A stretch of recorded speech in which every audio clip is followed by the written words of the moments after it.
Hello and welcome to our second version of Plantalk. So thank you everyone that's signed in already. We've got 200 people.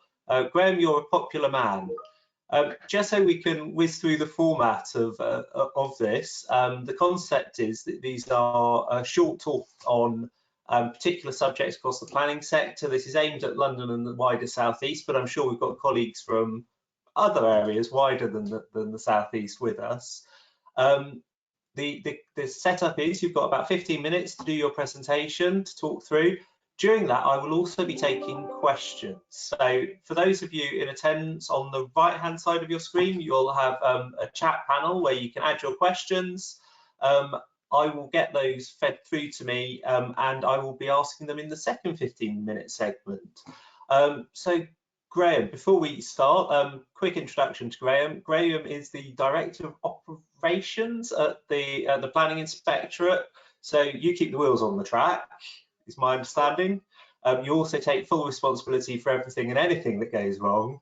Graham is an experienced town planner, so it's great to have you with us. For those of you in the London space, I'm sure many of you remember Graham from his days at RPKC, where we all watched some of the amazing stuff that you did. So I shall disappear and hand over to you. Thank you, Peter. Nice to be with you all. And good to see so many people signed in, and good afternoon. So this is what I'm going to talk about today. So firstly, lots of people think they know what the Planning Inspectorate does. So I'm going to run through a little bit and explain that actually we do a lot more than what you think we do.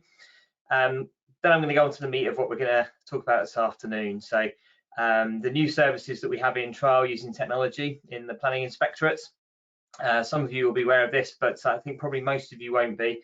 I'm going to talk about digital events and what we're using, how we're using technology in relation to our COVID-19 response. And then I think it's worth having a little bit of a think about what the future holds for us, and particularly in the tech world. So planning appeals, yes, we deal with planning appeals, but look at all this other stuff that we do. We're associated with primarily with planning appeals in England, but it's good to remember that it's only about 3/4 of our work, and we do all these other things as well. So our local plan soundness work, for example, and crucially as essentially the planning authority for national infrastructure cases. So we have a significant team of planners, environmental officers and other experts who are dealing with national infrastructure and across the whole of England and Wales. And then a huge amount of work that we do for DEFRA and for other departments, which is that list of 6 or 7 at the bottom of that list. So we have roles across 4 areas really. The one on the left is the one that most of you will be familiar with, local plans in the second, infrastructure, and then, as I say, supporting the wider government piece. Okay, so this is about our live trial. So we've got a website in operation, which is a bit like a portal, blackandwhite.gov.uk portal, which looks a bit like where you get your tax disc, where you fill in your tax return, where you apply for your passport, that same sort of format and feel. It's the standard government approach to technology. We're in the process of developing a portal, and it's in trial across 27 local authorities, as you can see on that picture.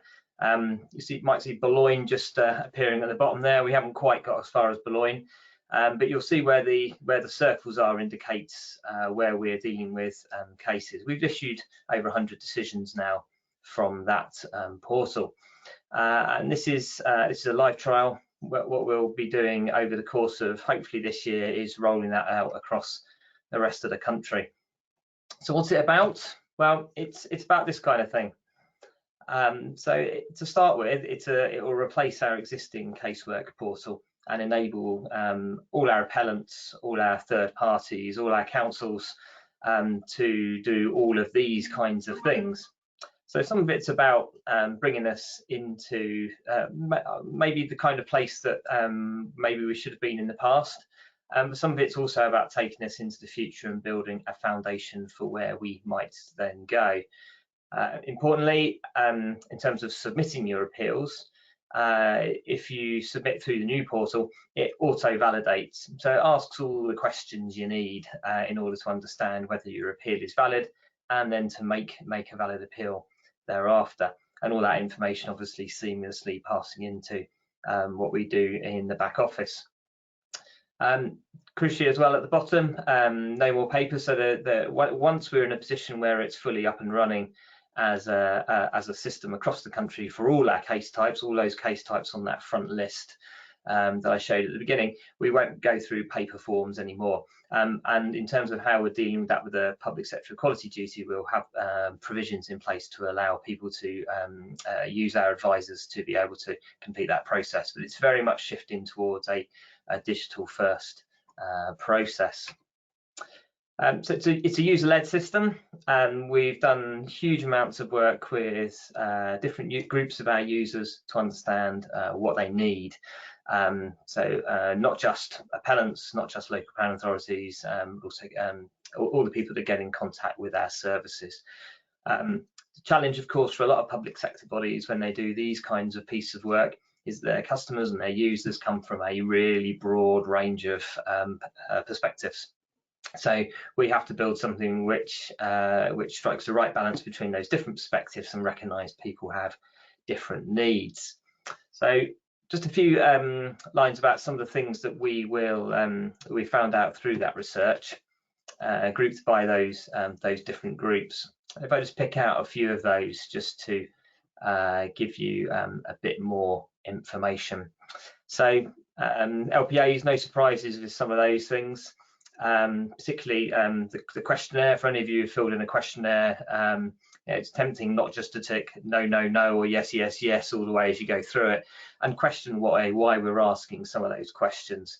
And indeed, those people who are using the trial have a new questionnaire, which is an intelligent questionnaire. So it asks you different questions depending on how you complete, and it gives us the information we then need to take forward, and doesn't ask you the questions that no longer serve a purpose. Again, the way we work at the moment means that work comes into us by a variety of sources, and then local authorities tell us that they often receive start letters in batches, and we know what kinds of problems that causes for councils, and that came out very clearly in our research. So the new system doesn't do batches. It essentially deals with the case as it arrives. So if the cases arrive in batches, yes, they will make their way to councils in batches. But if they arrive one by one in each area, then they'll make their way straight to the council for their action, removing the batching. Appellants, again, some of the things there that we're looking to fix through the process. The appeal process can be quite opaque if you're not familiar with it. So one of the very clear principles about this new portal is that it works for anybody. So somebody who's never engaged with the planning system before, doesn't understand some of the things that we all take for granted, will be able to use the new portal. So that's a key part of the user experience. So any of you who've used gov.uk for passports, tax returns, tax discs and so on will know how simple the questions are, will know how it leads you through step by step, and the appeal portal is the same basis. We also know that our appellants get confused by some of the terms that we use in our industry, terms like what is an appeal, what is a resubmission. Those of you who work in the private sector particularly will know that that your clients don't always understand how the process works when they approach you, and so part of the portal we're building is essentially to treat it as a one-stop approach, so that anybody using that system can clearly understand what our role is, what the council's role is, and what we do in the process and what others do in the process. Similarly, on the right hand side, we know from our customer calls what people currently get confused about, because they ask us the same questions a lot of the time, and we need to fix that so they no longer need to ask those difficult questions. So they're asking us things like, how long will it take, what happens at this point, how much does it cost. They are all things that if the information we provide at the right time is good enough, those customers wouldn't need to call us. So this is also about making sure that people have the right information at the right time, and that they can make their own decisions without necessarily having to ask us, although we'll still be here if they want to talk to us. We also frequently refer to average times for decisions. Now, we have done for many years, and that is understood by some, not understood by others. Clearly, an average means that some will be quicker and some will be longer.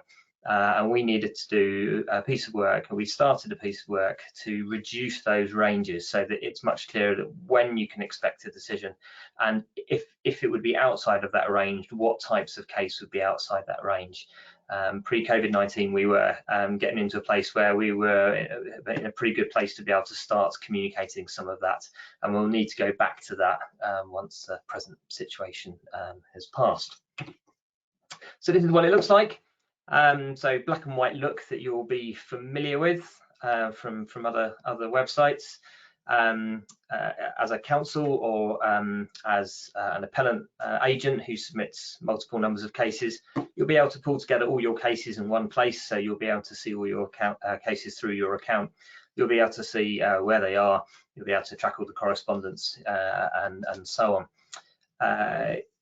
On the right-hand side, you'll be able to see that for either an appellant or an appellant's agent, you'll be able to see that timeline, see where things are, see what comes next, and you'll receive notifications in a much more controlled way than what you do at the moment, a much more consistent way as well.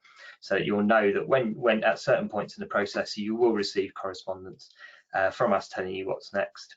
And our user research also identifies how things like how frequently users expect to get those. So it might even be a touch point that says, actually nothing's changed from the last notification, but this is what's happening next, just to reinforce where we are in the process and what's happening. Again, similar kind of look, gives you a feeling of what it looks like, and you'll recognize the kind of completed button that you see on the left coming up as you complete things. Again, another look what it looks like. And that's the questionnaire. So again, you fill in questionnaires online, and it's an intelligent questionnaire, as I mentioned earlier. So COVID-19, what are we doing? Well, we're keeping cases moving where we can. That's the short-term and medium-term solution. So we've issued 1,700 decisions, more than 1,700 decisions since the lockdown, and we've issued, I think, 13 at the last count, local plan letters. So still, the casework is keeping moving, and we're keeping the work going on all the national infrastructure work as well. But we've also been doing new things. So we've been doing new things like where inspectors are satisfied that they can make a decision without visiting the sites and they have sufficient evidence to make that robust decision, they will do that, and we've been issuing decisions in that way now. We have been changing cases to written representations where inspectors are happy they've got the evidence to make the decision through that route. We've had some partial digital hearings, and our first fully digital hearing is at the beginning of next week. More will follow on the back of that, assuming that's successful. No reason why it shouldn't be. We're also having conversations with colleagues in government in the same way as some of the industry bodies are, about the kind of things that might make some of the obstacles to some of the trickier decisions move. Biggest challenges in that area, definitely around public participation. There's a real big difference between public access and public participation to these meetings. There's no reason why we can't do that, but we have been working through that and making that happen in practice, and practical and logistical issues around making those meetings work effectively. But we are committed to rolling those out as soon as we've completed the next set of trials. Long-term answer is a good question. So personally, I don't think we'll move away entirely in the long term from physical hearings and physical inquiries. I don't think we'll get to a place where site visits are routinely done by any other means than what we're used to them happening. They will continue in the forms we're doing at the moment, I think, but I suspect the traditional way will persist. So for me, there's still a need to see some sites. There's still a need in the future to have some public events in as we're used to. But I think the real question is around what the long-term question is, because for me the situation we're in at the moment raises the question about what is the right way for an inspector to get the evidence they need to make the decision. And traditionally, in England at least, we've talked about written representations, hearings and public inquiries. And I think the situation we're at the moment highlights that actually those three mechanisms are maybe something we need to move away from in the short and medium term. And that's my feeling, not necessarily governments or planning inspectorates, but for me, one size doesn't fit all. And the question is, how can an inspector get the right kind of evidence to make the decision? It might be a mixture of those three approaches for different cases. And I think the further question then is, what do we want from the system? The planning system, as we use it at the moment, is very much a system designed for the analog age. And a digital planning system for me is not simply just taking the old analog system and replicating it in digital. So for those of you who have worked in private practice or councils where you've gone from a paper system to a digital system, what most councils have done is they simply replicated their paper system in a computer system. And I think the risk in the planning system now is what we do is we simply convert the old 60, 70, 80-year-old planning system, analog system, and recreate it in the digital world. And for me, what that does is miss the massive opportunities that the digital world presents for itself. So I think the long-term question is, what do we want from the planning system? And that will tell us and lead us towards the answer for what we should be thinking about in the future. What does an appeal system look like in a truly digital world? That really depends on what we're looking for. So what next? Our role in the digital future, we are seeing some appeals now, and an increasing number, but still a very small number of appeals which are using things like augmented reality, virtual reality. For me, my request is to some of you out there listening who use that kind of technology is, please use it, and the inspectors who are using it in their appeals are finding it a helpful way both to make their decisions and to engage others who are involved in the events. So please use it. If you'd like to talk to us about it, we're very happy to have that conversation. I think for me, I go back to the systemic approach to the planning system and the digital system as a whole. We really need to question what we want out of a digital planning system, and therefore what behaviours, what conditions we create, and how that then drives behaviour as a whole. So again, we're in a situation where the appeal system derives from something which has developed over decades. And in my 20 years in planning, I've seen behaviours change and approaches to appeals change. And yet in my first role, I can remember people talking about appeals being a last resort. So behaviours changed and the conditions have changed and the system has changed. And we need to reflect very clear about, I think, about what the appeal system is for, what the national infrastructure system is for, what the local plan system is for, and recreate the system to work in a digital world.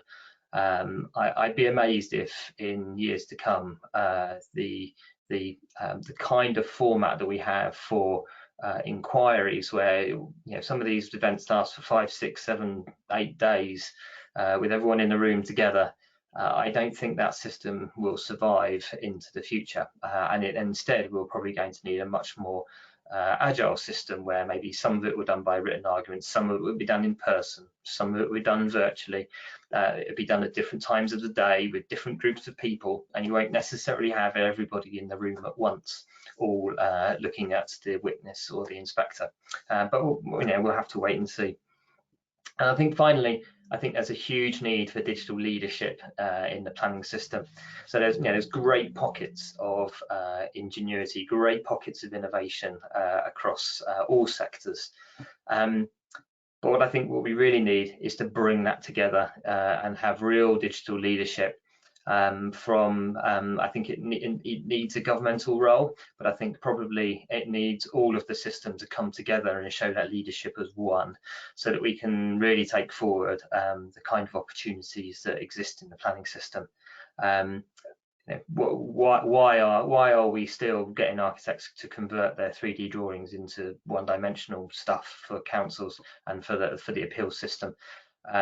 Why is visualization not the norm? And how do we enable and force that change?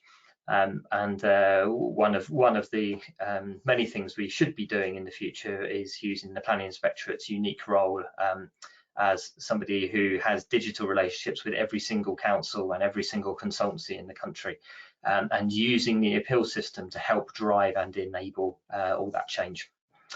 So Pete, that's me done. Time for your questions. Fantastic. You've got loads of them. I'm really sorry. You're a popular man, or your subject matter is. I'm going to try and group them, and rather than trying to name check people, because there's quite a lot of quite strong themes come out. The first one, I'll deal with a couple of kind of really COVID questions first. Procedurally, how are you managing site visits? Or my understanding is you aren't doing site visits at the moment, but a lot of local planning authorities are finding ways to do site visits. So we just wondered kind of what your plan there really is. Yeah, so we took a view on the 17th when lockdown first began that we would no longer visit sites, and that's the welfare of our staff being #1 priority, and of course listening to the guidance that was in existence at the time. We're preparing behind the scenes for various different scenarios as the restrictions change. So when site visits start, we'll be able to start doing those again. So there's a big difference between an inspector visiting the site and local authorities visiting the site, not least that an inspector doesn't normally know the area, whereas if I think back from my years as a council working in councils, you knew the area very well. You could be a great taxi driver, but inspectors don't know the area in the main. So they are doing there are some cases where inspectors can be satisfied they've got the evidence they need without visiting the site. So they for some types of case, things like conditions cases, lawful development certificates, some forms of development, indeed the one issued last week in Hastings by one of our inspectors, she was able to have sufficient evidence from the parties and from the council, and in some other cases using some publicly available information to make the decision without visiting the site. But it will be a relatively small proportion that can happen. So it kind of leads on to the next kind of obvious kind of big challenge. I know you're gearing up for your first hearings, but what are you planning to do about EIPs into local plans and strategic policy documents for the time being? Yeah, so they're we also have examination hearings coming up, and we're encouraging councils where possible to carry on with those digitally if they can. So there are hearings coming up that we're doing. I think it's later this month, where there are examinations for local plans, and we're in discussions with one council particularly, which has a very high profile examination process, where we're intending to do the whole of that process electronically. So these are live discussions. We will move forward as quickly as we and the other parties can, because of course we're not the only parties in these issues. You need third parties and councils to take part. It's not entirely in the Planning Inspectorate's hands, some of these cases. Which leads me to the next obvious question that I think we're going to repeatedly come across, which is what about the digitally excluded? What approach are the Planning Inspectorate taking to the digitally excluded?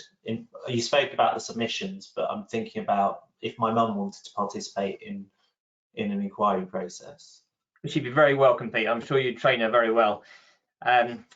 I think it's fair to say that you know, we recognise that that's an issue that we need to resolve, and it's when I've heard some people, I think oversimplify. They say things like, for example, well, the courts are doing digital hearings. Why can't PINs?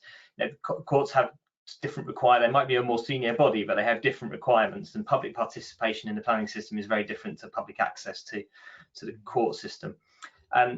And there's a yes, we have to try and take steps to include them. So we will be operating a whole range of measures around things like smaller hearings and providing access at different in different ways, different chunking up the inquiries so they can take part and so on. There may even be reasons why they could, you know, they might be able to take part by phone, for example, even if they can't join in by video. Most people have a phone these days. But I think it's probably also good to recognise that digital technology can also provide new opportunities which didn't exist in the traditional format.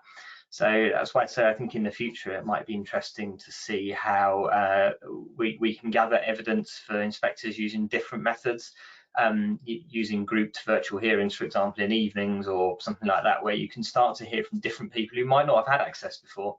Yeah. Because they weren't able to get to the meeting, or because in the current context, you know, they're at home and they're shielding somebody, for example, where they'd be able to take part in a digital contribution rather than in physical person. But I think that's a bigger issue we've got to grapple with as part of what does the digital planning system look like, and how do we use it to engage with everybody. Yeah, and kind of to add an angle on that, I wonder if you're now going to start seeing people that you wouldn't normally see involved in the planning system involved. I think so, and I think that I mean, that, on one hand that's good, but actually I think it poses other questions as well. So if I take it out of the Planning Inspectorate world and put it into council world, for example, the having all planning committees broadcast, for example, rather than some broadcast and some not. We've seen how that changes the behaviour of the people participating in those meetings, you know, for good or bad, depending on your perspective. And I think we need to think about all that kind of thing as well, and how you can't just translate the old world into the new. You have to think about how it actually works, how the dynamic changes. Yeah, which kind of leads me on to the more of the GDS questions, and there's piles of them, so I'm really sorry. There's quite a lot of interest in your pilot, yeah, and how that's going, what you've learned from it already, and kind of how people can be involved if they still want to be.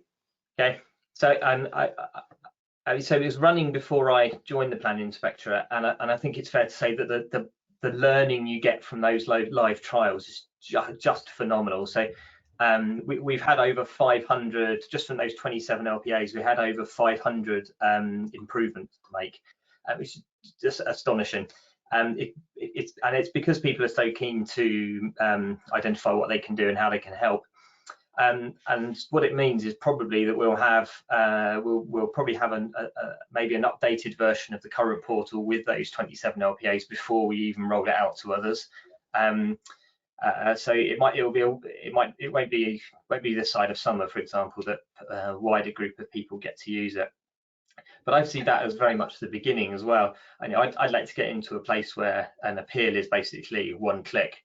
I still think it's bonkers that you have to refill in your address, re-upload the decision notice, give the Planning Inspectorate their 450th copy of the very, very good London plan, and so on. We should be able to access all that information and set it up in a different way, so that if your mum, for example, decided to appeal, she could simply say, I don't like the council's decision, I want to appeal. We should be able to make it that simple, whereas at the moment it's unnecessarily complicated. And that's why I've been partly about joining up the system to make a proper digital system, rather than just translating what we used to do in the old days and stick it in a computer. No, yeah, music to my ears, absolute music to my ears. And then manage, you mean? Well done, a good sales pitch. The other kind of aspect from the GDS angle is, have you shared that learning anywhere with it? Because obviously there's other bodies, including the GLA, that would love that learning as well. Is it in the public sphere anywhere, or do we have to come and grovel? Oh, honest question. Honest answer. I don't think it is necessarily. But I've recently took over the leadership of that piece of work last month, and one of the things that we need to do is connect it into the wider digital piece. Not just maybe the GLA, but other organisations who are doing important tech work. Our colleagues at MHCLG have recently made a very, very good appointment in the digital area. I'm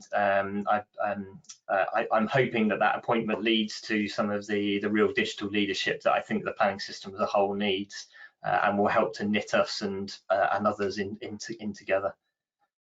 Fantastic, and I'm very aware it's 2:30, so I've just got one more question, which is the one that I promised I'm going to ask everybody, because whilst you and I have been around the block a few times, it's going to be a really difficult time ahead attracting people into the planning system and keeping people in the planning system. And you're not allowed to repeat Victoria's comments, but what advice would you give to anyone coming into the planning system now at the start of what could be a recession? I think it's a great time to join the planning system and get into planning. Forgive me, I haven't seen what Victoria said, but for me, it's what better time to get involved in the planning system at a time when planning used properly has to be an integral part of economic recovery and building the country of the future. So I would tell them planning is always a very, very exciting place to be, but what now is no different. And actually, the stuff that's happens over the next couple of years, we could be on the cusp of creating a system and a way of working which is with us for a long time. Fantastic, thank you, Graham. So I think that's kind of wraps up the subject for today. So thank you so much for speaking to us, Graham. I'm sure there was a lot of people that got a lot out of that. And it only leaves me to say that we've got another one of these on Thursday. So I'm just checking my diary at the same time. And also to say thank you to Natalie and Lucy, who have done all the running to make all this work. So thank you so much, and we'll end it there. Take care, everyone. You're welcome. Bye-bye. Bye-bye.